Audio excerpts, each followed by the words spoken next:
I was apprehensive when I first played Luigi's Mansion 3. I wasn't sure just how much mileage could come out of sucking up ghosts with a vacuum cleaner.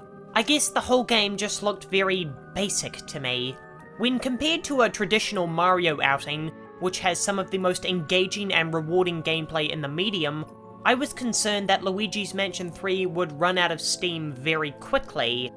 Now, full transparency, like many others, 3 was my first outing with the franchise, and from what I'd heard of Dark Moon, it got very repetitive, whilst the original game was graced with a short length to counterbalance the lack of depth in its gameplay.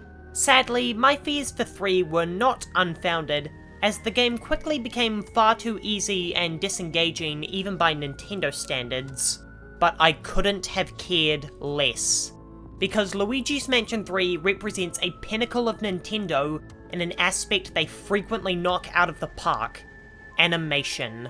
The amount of soul oozing out of every inch of this game is astonishing. The amount of life that exudes from these spectres is unironically incredible. Well, maybe it's a little ironic.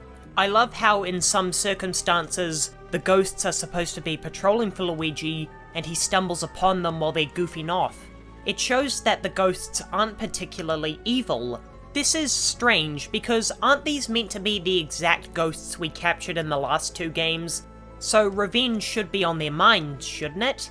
The whimsical nature of the ghosts also serves as a marketing purpose for Nintendo. Luigi's Mansion is a franchise for young kids, so you can't have genuine horror.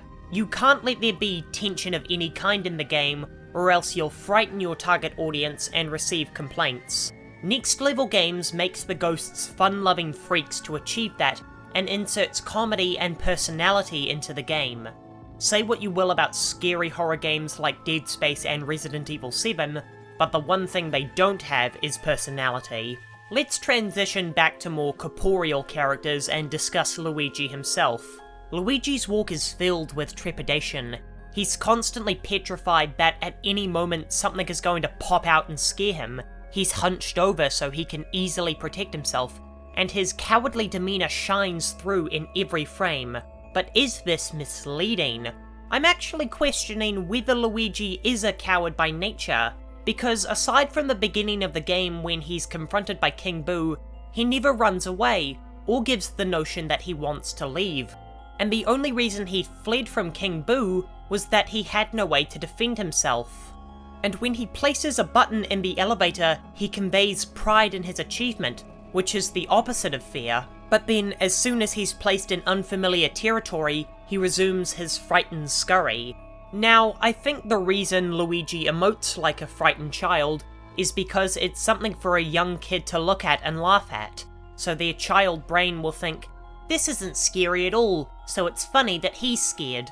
I also can't earnestly say that I care if Nintendo betrays Luigi's character, because the only people who would care about that sort of thing would probably be scarier than anything in this game. However, the brilliance of Luigi's animations doesn't just come from the Green Plumber himself. There's no doubt Luigi's Mansion 3 is a comedy game with its wacky tone and bright colours. The type of comedy Next Level Games has gone for is slapstick. Oftentimes Luigi will fumble an item or get caught in a precarious trap. In these situations, both in-game and during a comedy skit, you need a straight man. Enter stage back, Gooigi. The sheer lack of personality the gelatinous copy has is what makes him so appealing when compared to the hyperactive demeanour of Luigi. When Luigi dies, he does a dramatic turn and flops over on his back in an overacted performance befitting of the character. This is contrasted by how Gooigi remains stoic as his feet melt from under him when a trickling current washes him away. It's funny that he doesn't react to things that terrify Luigi, and he simply chills about, waiting for something to do. This is elevated when you realise that when playing co-op with their kids, it'll be the parents who are playing as Gooigi. While their kids giggle and laugh and have reactions to all the stimuli the game gives them, it's the parents who'll simply be chilling about patiently, waiting for their turn to solve a puzzle. The fact that the game reflects that scenario with the animations of its protagonists is, to steal a term, next level.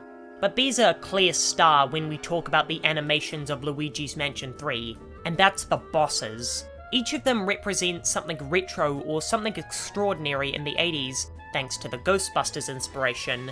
Every ghost perfectly plays their hammed up role, whether it's the prim and properness of a pianist, or the regal rage of a pharaoh. The fact that each of these ghosts is based on something you could make a cartoon about boosts their overall appeal when their cheesy death animations play.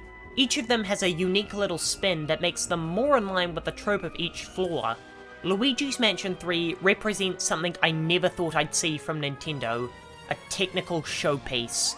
While the Switch couldn't and can't compete with the PS4 at the time the game was released, next level games could absolutely go toe-to-toe with the Sony first party in arenas like detail and animation, and go toe-to-toe they did, imbuing every enemy, NPC, and boss with a keen extravagance that entertains and delights players of all ages. In doing so, they've made the most alive game in Nintendo's history.